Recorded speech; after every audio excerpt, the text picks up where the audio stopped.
30-ാം ഭാഗത്തേക്ക് ക്യാൻസർ രോഗപഠനത്തിൻ്റെ മഹാരോഗപഠനത്തിൻ്റെ 30-ാം ഭാഗത്തേക്ക് ഏവരെയും ഒരിക്കൽ കൂടി സ്വാഗതം ചെയ്യുന്നു. ഏകമേവ രോഗാനീകം ദുഃഖ സാമാന്യാത് എന്നുള്ളിടത്താണ് നമ്മൾ കഴിഞ്ഞ തവണ എത്തിപ്പെട്ടത്. അതായത് ദുഃഖമാണ് എല്ലാ രോഗങ്ങളുടെയും അടിസ്ഥാന കാരണം. ക്യാൻസറിൻ്റെ കാര്യത്തിലും അതുതന്നെയാണ്. വളരെ കാലം നമ്മൾ മനസ്സിൽ സൂക്ഷിച്ചിട്ടുള്ള ദുഃഖം, ദേഷ്യം, നിരാശ, ഏറ്റവും കൂടുതൽ നിരാശ തന്നെ, ഇവയൊക്കെയാണ് ക്യാൻസറിന് കാരണമാകുന്നത് എന്ന് ആധുനിക ശാസ്ത്രവും ഇപ്പോൾ അതിൻ്റെ അടുത്തേക്ക് എത്തിപ്പെട്ട് കൊണ്ടിരിക്കുകയാണ്. രോഗങ്ങളെ പലതരത്തിൽ നമ്മൾ പറയുകയുണ്ടായി. സുസുധൻ, വാഗ്ഭടൻ, ചരകൻ മുതലായ ആചാര്യന്മാരും നമ്മളോട് പറഞ്ഞിട്ടുള്ള വിവിധ വകഭേദങ്ങൾ, കാരണങ്ങളിലെ വിവിധ വകഭേദങ്ങൾ, കോശങ്ങളിൽ നിന്ന് കോശങ്ങൾക്കുണ്ടാകുന്ന സംഭ്രമത്തെ വരെ അവർ പരിശോധിച്ചിട്ടുണ്ട് എന്നുള്ള കാര്യം നമ്മൾ കഴിഞ്ഞ ഭാഗങ്ങളിൽ സൂചിപ്പിക്കുകയുണ്ടായി. ഈ മാനസിക രോഗങ്ങളെന്നും ശാരീരിക രോഗങ്ങളെന്നും അവർ വേർതിരിച്ചു. സാധ്യങ്ങളെന്നും അസാധ്യങ്ങളെന്നും അവർ രോഗങ്ങളെ വേർതിരിച്ചു. ആഗന്തുകങ്ങളെന്നും നിജങ്ങളെന്നും വേർതിരിച്ചു. സ്വതന്ത്രങ്ങളെന്നും പരതന്ത്രങ്ങളെന്നും വേർതിരിച്ചു. ദുഷ്ടാപചാരങ്ങളെന്നും പൂർവാപചാരങ്ങളെന്നും വേർതിരിച്ചു. മാതൃജം, സഹജം, ഗർഭജം, ജാതജം, പീഡാജം, കാലാജം, സ്വഭാവജം എന്നിങ്ങനെ രോഗങ്ങളെ 7 പട്ടികയിൽ അവർ പെടുത്തി. എത്ര വിശദമായ പഠനമാണ് അവർ നടത്തിയിട്ടുള്ളതെന്ന് നോക്കൂ. ആ ഒരു പഠനത്തിൻ്റെ 7 അയലത്തെത്താൻ ഇന്നത്തെ ശാസ്ത്രത്തിന് കഴിഞ്ഞിട്ടില്ല. ഇന്ന് രോഗാണു എന്ന് മാത്രം പറയുന്നു. ഇപ്പോഴാണ് മെറ്റബോളിക് ഡിസോർഡറുകളെ കുറിച്ചൊക്കെ കാര്യമായിട്ട് ചർച്ച തുടങ്ങിയിട്ടുള്ളത്. അപ്പോൾ പ്രഭാവജങ്ങളായ രോഗങ്ങളിൽ ഒരു ഭാഗം വൈദ്യജന്യമാണ് എന്ന് നമ്മൾ പറഞ്ഞു. വൈദ്യജന്യങ്ങളിൽ അധികവും അനാവശ്യമായ മരുന്നുകൾ കഴിച്ചിട്ടുണ്ടാകുന്ന രോഗങ്ങളാണ് എന്ന് പറഞ്ഞു. ഇതിലൂടെയൊക്കെ നമ്മൾ കടന്നു പോയിട്ടുണ്ട്. ദ്രവ്യം ദൃഷ്ടി കൊണ്ട് മാറും എന്നുള്ളതിൻ്റെ തെളിവാണ് പുണ്യാഹം എന്നുള്ള കാര്യം കഴിഞ്ഞ എപ്പിസോഡിൽ നമ്മൾ വിശദമായിട്ട് ചർച്ച ചെയ്യുകയുണ്ടായി. വെറും പച്ചവെള്ളം കൊണ്ട് ക്യാൻസർ മാറ്റാം എന്ന് പറഞ്ഞാൽ ഇയാൾ പൊട്ടത്തരം പറയുന്നു എന്ന് പറയുന്നവർ നമ്മുടെ പാരമ്പര്യ ശാസ്ത്രത്തെ ഒന്ന് വിശദമായിട്ട് ആഴത്തിൽ ഗഹനമായിട്ട് പഠിക്കേണ്ടതുണ്ട് എന്ന് മാത്രമേ അവരോട് പറയാനുള്ളൂ. ഒരു രോഗം മാറിയിട്ട് മറ്റൊരു രോഗം ഉണ്ടാകുന്നത് ഇന്നൊരു വിഭാഗത്തിൻ്റെ ലക്ഷ്യമാക്കിയിട്ടുണ്ട്. അത് ഒരു രോഗം മാറിയാൽ മറ്റൊരു രോഗം വരണമെന്ന നിർബന്ധ ബുദ്ധിയോടെ ചികിത്സിക്കുന്ന ഒരു രീതി തന്നെ ഇന്ന് വികസിച്ചു വന്നിട്ടുണ്ട്. എന്നാൽ അവയ്ക്കിടയിൽ അങ്ങനെ ഒരിക്കലും സംഭവിക്കരുതെന്ന് ആത്മാർത്ഥമായി കരുതിക്കൊണ്ട് പ്രാർത്ഥിച്ചുകൊണ്ട് അതിനുള്ള പഠനങ്ങൾ നടത്തുന്ന ഒരു ആധുനിക വൈദ്യന്മാർക്കിടയിൽ തന്നെ അത്തരം ഒരു വിഭാഗവും വളർന്നു വരുന്നുണ്ട് എന്നുള്ളത് വളരെ ആശാവഹമായ ഒരു കാര്യമാണ്. അതേപോലെ നമ്മുടെ അമ്മമാർ, അവരുടെ അറിവുകൾ, സ്കൂള് കാണാത്ത അമ്മമാരുടെ അറിവുകൾ, അതിൻ്റെ 7 അയലത്തെത്താൻ പലപ്പോഴും ഒരുപാട് ഡിഗ്രിയും പഠിപ്പുമൊക്കെ ഉള്ള വൈദ്യന്മാർക്ക് കഴിയാറില്ല എന്ന കാര്യവും നമ്മൾ കഴിഞ്ഞ തവണ ഒന്ന് സൂചിപ്പിക്കുകയുണ്ടായി.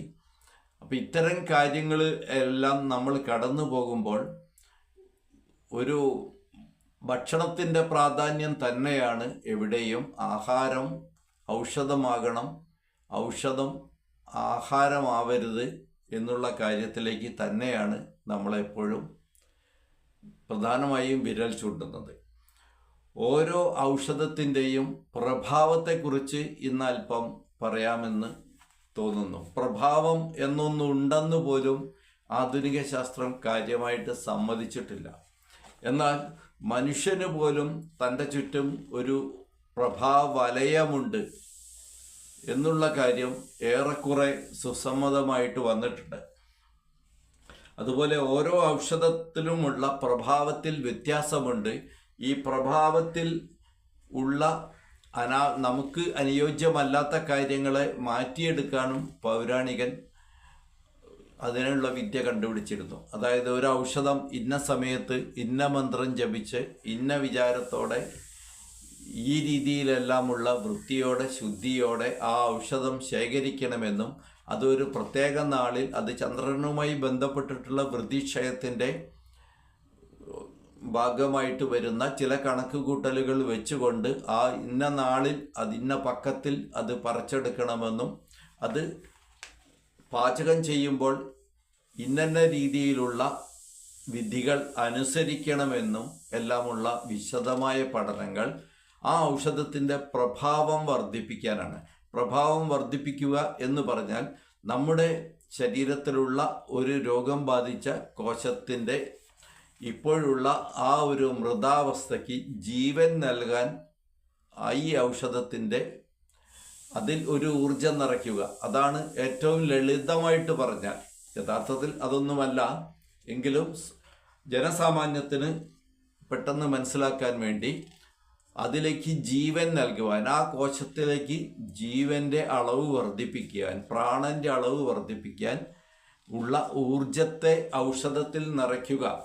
ആ ഊർജത്തിനെയാണ് പ്രഭാവം എന്ന വാക്കുകൊണ്ട് ഉദ്ദേശിച്ചിട്ടുള്ളത്. വിജാത്യ പ്രത്യാരാബ്ധ പ്രഭാവം, അതുപോലെ സജാതീയ പ്രത്യാരാബ്ധ പ്രഭാവം, ഇങ്ങനെ രണ്ട്. അപ്പോൾ സജാതീയമായ പ്രഭാവത്തെ നിറയ്ക്കുവാനാണ്, വിജാതീയമായതിനെ ക്യാൻസൽ ചെയ്യുവാനാണ് ഈ ഒരു മന്ത്രവിദ്യ ഔഷധത്തോടൊപ്പം പ്രയോഗിച്ചിരുന്നത്.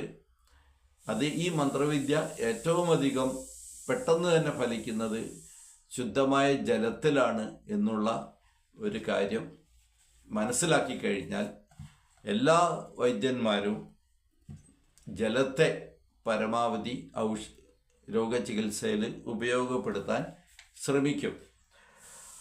അതേപോലെ പ്രഭാവത്തെ ജന്മഗുണത്തിലാണ് നമ്മൾ അധികവും പെടുത്താറുള്ളത്. ഓരോ വ്യക്തികളും ചില തറവാട്ടിൽ ചില വ്യക്തികളിലൊക്കെ ജനിച്ചിട്ടുള്ള കുട്ടികൾ അവരുടെ ഒരു സാംസ്കാരിക ഔന്നത്യം കാണിക്കുന്നത് കാണാം. ഇതേപോലെ ചെടികളിലും ഔഷധങ്ങളിലും എല്ലാം ഈ ഔന്നത്യമുണ്ട്. ആ ഔന്നത്യത്തെ രോഗിയുടെ സുഖത്തിനു വേണ്ടി, ആരോഗ്യത്തിനു വേണ്ടി ഉപയോഗപ്പെടുത്തുന്നതാണ് പ്രഭാവ ചികിത്സ എന്ന് സാമാന്യേന പറയാം. ഒരു ചെടിയിലുള്ള പ്രഭാവം അതിൻ്റെ ഗുണത്തെയും വീര്യത്തെയും വിഭാഗത്തെയും വെല്ലുന്നതായി ചിലപ്പോഴൊക്കെ മാറാറുണ്ട്. അതുകൊണ്ട് അതിൻ്റെ ഗുണമനുസരിച്ചാണ് രോഗിക്ക് കൊടുക്കുന്നതെങ്കിലും അതിൻ്റെ പ്രഭാവം കൊണ്ട് അത് രോഗിക്ക് ദോഷമായി വരുമെന്നും പൗരാണികർ കണ്ടെത്തിയിട്ടുണ്ട്.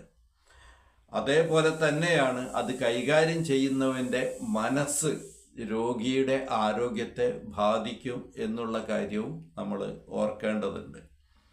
ആധുനിക പഠനങ്ങൾ, ആധുനിക ചികിത്സകൾ, ആധുനിക ഔഷധങ്ങളൊന്നും ഈ പ്രഭാവം എന്ന വസ്തുതയെ ഇതുവരെ കാര്യമായി കണക്കിലെടുത്തിട്ടില്ല എന്നുള്ളതാണ് ഇവിടെ സങ്കടകരമായ കാര്യം. അതുകൊണ്ട് നമ്മുടെ ആത്മീയ ധാരകൾ, ആത്മീയ വിചാരങ്ങൾ, ആത്മീയ ശാസ്ത്രങ്ങളെല്ലാം ഔഷധത്തോട് കൂടി ചേരണം എന്നുള്ളതാണ് ഈ അധ്യായത്തിൽ, നമ്മൾ 30-ാമത്തെ അധ്യായത്തിൽ എടുത്തു പറയേണ്ടത്. അതേപോലെ തന്നെയാണ് നമ്മുടെ ഏത് പ്രവൃത്തി രംഗത്തും ഈ പ്രഭാവത്തിനൊരു സ്ഥാനമുണ്ട്.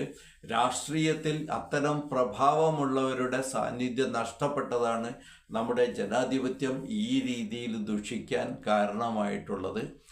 ആ ദുഷിപ്പിന് പരിഹാരമായിട്ട് ആത്മീയ ഔന്നത്യമുള്ള, ആത്മീയ ഔന്നത്യം എന്ന് പറയുമ്പോൾ മതപരമായ വിശ്വാസങ്ങളുള്ള എന്നല്ല, മതപരമായിട്ടുള്ള വിശ്വാസങ്ങളില്ലാത്തവനും ഈശ്വര വിശ്വാസമില്ലാത്തവനുമെല്ലാം ആത്മീയമായ ഔന്നത്യം, അതായത് സ്വന്തം പ്രഭാവം വർദ്ധിപ്പിക്കാൻ കഴിയും. അങ്ങനെ വർദ്ധിച്ചിട്ടുള്ള പ്രഭാവം വർദ്ധിച്ചിട്ടുള്ള ഒരു വ്യക്തി തന്നെ സകല ജീവജാലങ്ങളിലും കാണുകയും സകല ചരാചരങ്ങളിലുമുള്ളത് ഞാൻ തന്നെയാണെന്നും ഈ സകല ചരാചരങ്ങളും എന്നിലുണ്ടെന്നും അറിയും. അതായത് ഞാൻ തന്നെയാണ് നീ എന്ന അറിവിലേക്ക് അയാൾ എത്തും. ആ ഒരു അറിവിലേക്ക് തൻ്റെ മുന്നിലിരിക്കുന്ന രോഗി ഞാൻ തന്നെയാണ്, അല്ലെങ്കിൽ അവനും ഞാനും തമ്മിൽ വ്യത്യാസമില്ല, ആ രോഗിയുടെ വേദന എൻ്റേത് കൂടിയാണ് എന്ന് മനസ്സിലാക്കുന്ന വൈദ്യൻ അയാളുടെ മുന്നിൽ അയാൾക്ക് ആരോഗ്യമുണ്ടാകുവാനായിട്ട് ആത്മാർത്ഥമായിട്ടുള്ള ചിന്തയോടെ ഹൃദയം നിറഞ്ഞ് നൽകുന്ന ഒരൗഷധം. അതിൽ അദ്ദേഹത്തിൻ്റെ പ്രഭാവം ഉണ്ടായിരിക്കും. അത് അദ്ദേഹത്തെ, ആ രോഗിയെ തീർച്ചയായിട്ടും ആരോഗ്യത്തിലേക്ക് നയിക്കും. ഈ ഒരു വിഷയത്തിൽ ആഴമുള്ള ചിന്ത ആവശ്യമുണ്ട്. അങ്ങനെ ഒന്ന് ചിന്തിച്ചു നോക്കുക. നമ്മുടെ സാമൂഹ്യ രംഗം മാത്രമല്ല, ആരോഗ്യരംഗത്തും ആത്മീയ രംഗത്തും വിദ്യാഭ്യാസ രംഗത്തും ഗുരുവും ശിഷ്യനുമായിട്ടുള്ള എല്ലാ രംഗങ്ങളിലും ഒരാൾ ഗുരുവായിരിക്കുന്നു, മറ്റൊരാൾ ശിഷ്യനായിരിക്കുന്ന ഏതവസ്ഥയിലും, അത് വൈദ്യനും രോഗിയും അല്ലെങ്കിൽ രാഷ്ട്രീയക്കാരനും അനുയായിയും, ഇങ്ങനെയുള്ള എല്ലാ വേദികളിലും ഈ ശാസ്ത്രം വളരെ നന്നായി പ്രവർത്തിക്കുമെന്ന് മാത്രം പറഞ്ഞുകൊണ്ട് ഈ എപ്പിസോഡ് അവസാനിപ്പിക്കുന്നു. വീണ്ടും കാണാം.